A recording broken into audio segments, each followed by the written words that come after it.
December 13th, 2003, Ad-Dawa, Iraq, 8 p.m. Total darkness blankets the farmland along the Tigris River. No electricity, no street lights, no sound except boots moving carefully through dirt. Hundreds of U.S. soldiers from Task Force 121 sweep through a small rural village. They are exhausted, on edge, running out of time.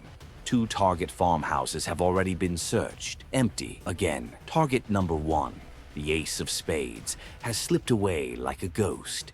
Colonel James Hickey checks his watch. This operation is minutes from being called off. Another failure in a hunt that has already dragged on for 9 months. Then the final card is played. From the back of an armored vehicle, soldiers pull out a prisoner. A heavy-set man, silent, terrified. Mohammed Ibrahim Omar al-Muslit, the former head of Saddam Hussein's personal bodyguards. Without being told where to go, Ibrahim walks forward on his own. He passes confused soldiers and heads toward a small, abandoned mud hut near the edge of the property. He stops, looks down, then kicks the ground with the tip of his boot. The spot looks meaningless. Just dirt, garbage, an old rug. The soldiers hesitate, then they move. The rug is pulled back, dirt is scraped away, a white styrofoam lid appears, weapons snap upward, grenade pins are pulled. Then a voice comes from below. Don't shoot. 2 dirty hands rise from the darkness. A man slowly pulls himself up out of the hole. Long beard, wild hair, hollow eyes. This broken face looks nothing like the dictator on the posters. In English, with his hands in the air, he says, "Don't shoot. My name is Saddam Hussein. I am the president of Iraq, and I want to negotiate."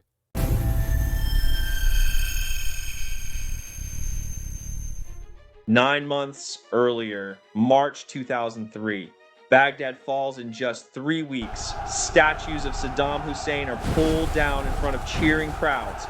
Cameras capture the moment the regime officially collapses. The United States declares victory. But behind the scenes, the most important part of the war is already going wrong. The battlefield has been won. The intelligence war has not. Saddam Hussein has vanished. No palace, no convoy, no bunker, just absence. To solve the problem, the Pentagon introduces a simple but ingenious idea. A deck of playing cards, 52 faces, ministers, generals, party officials, the most powerful figures of Saddam's regime. At the very top sits the Ace of Spades, Saddam Hussein. Thousands of American soldiers carry these cards in their pockets. But as weeks turn into months, a disturbing truth becomes clear. They are catching everyone except him. High-ranking officials are arrested one by one. None of them know where Saddam is hiding. The man who changed the hunt inside a sweltering interrogation room at Tikrit airfield sits a man no one expects to matter. Staff Sergeant Eric Maddox. He's not a general, not a commander, not a famous name, just an interrogator with bloodshot eyes from weeks of sleepless nights.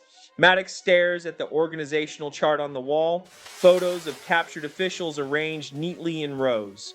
Then he steps forward and tears them down. A dictator on the run doesn't trust politicians. He doesn't trust ministers. He only trusts blood, drivers, cooks, couriers, guards, the invisible people. Maddox changes the strategy. He starts interrogating the people no one cared about. Red lines begin spreading across a whiteboard. Slowly, a pattern emerges. All roads lead to one family, the al-Muslit clan, Saddam's elite bodyguards, almost all from the same tribe. And at the center of the network is one name, Mohammed Ibrahim Omar al-Muslit, not on any deck of cards. Maddox circles the name. The real hunt begins, following the weakest thread. Finding Mohammed Ibrahim is nearly impossible. He never stays in one place. He leaves no digital trail, no predictable routine. So Maddox shifts tactics. If you can't find the man, you find his family. Interrogations intensify. Then, during questioning, a seemingly meaningless detail slips out. My father likes fishing. To most people, it sounds like nothing, but Maddox remembers something else. Months earlier, Saddam's former cook had revealed an obsession, mazgoof, traditional Iraqi grilled fish. Suddenly, the pieces locked together. Mohammed Ibrahim isn't just security, he's supply.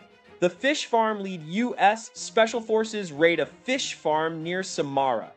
Mohammed Ibrahim isn't there, but relatives are. Under pressure, one of them breaks. He gives an address. Baghdad.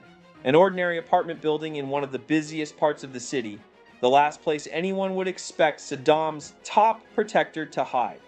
This is Maddox's final night in Iraq. His bags are packed. His flight home is hours away. One last chance. The raid begins. Several men are detained. At first glance, Mohammed Ibrahim is not among them. Then one detainee cracks. "He was here," the man says. "He's one of them." In the courtyard, prisoners sit on the ground with fabric hoods covering their heads. Maddox moves quickly. He pulls the hoods off one by one. No, no, no. Then a heavy-set man, wide eyes, terror written across his face. Mohammed Ibrahim captured. What happened next has two versions. The official version says Mohammed Ibrahim cooperated after being promised protection for his family and a reward. The reality is darker. This is 2003, the era of enhanced interrogation. Whatever the exact methods, the result is the same. Mohammed Ibrahim finally speaks. "I will show you." As the convoy moves toward Ad-Dawr, the question becomes unavoidable. Why here? To understand, we rewind. April 2003. Baghdad has fallen. Saddam Hussein is no longer the president. He is a fugitive. He moves from place to place, knocking on the doors of former allies. One by one, they refuse him. Fear is stronger than loyalty. As a last resort, Saddam turns to the Namik family, members of his own tribe. A humble farm near the Tigris River, a place from his past. In 1959, after a failed assassination attempt, Saddam hid here as a young man. History repeats itself. Contrary to popular belief, Saddam does not live inside a hole. He lives in a small, simple room. The hole is only for emergencies. A panic shelter 2 meters deep, reinforced walls barely large enough to sit inside, a single air pipe built for survival. Whenever American patrols come close, Saddam grabs his pistol and disappears underground. When they leave, he returns to the hut, listening to BBC Arabic radio, writing poetry, issuing instructions to the resistance. His only link to the outside world is one man, Allah Namik. Cook, barber, courier, guard, and trust becomes the weakness. During a visit weeks before the capture, Mohammed Ibrahim asks a simple question. If soldiers raid this place, where does the boss hide? Allah answers, that secret will later be sold. December 13th, 2003, 600 soldiers surround the farm. Delta Force storms the hut. They search everything, nothing. Minutes pass. Tension spikes. The operation is close to collapse. Then the commander makes one final decision. Mohammed Ibrahim is brought forward. He walks past confused soldiers, stops near a palm tree, looks down, kicks the dirt. The soldiers finally understand. The rug, the lid, a grenade is prepared. Then the voice, "Don't shoot."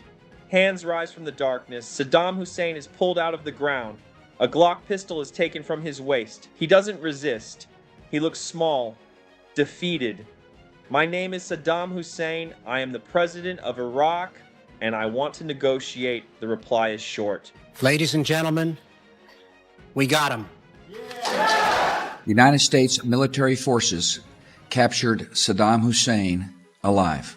Capturing Saddam Hussein isn't enough. The myth must be destroyed. Footage is released to the world. Medical examinations, harsh lights, silence. The message is deliberate. This man is not a legend. He is human, and he is finished. 3 years later, December 30th, 2006, Saddam Hussein is executed, but Iraq does not find peace. Violence spreads, instability deepens.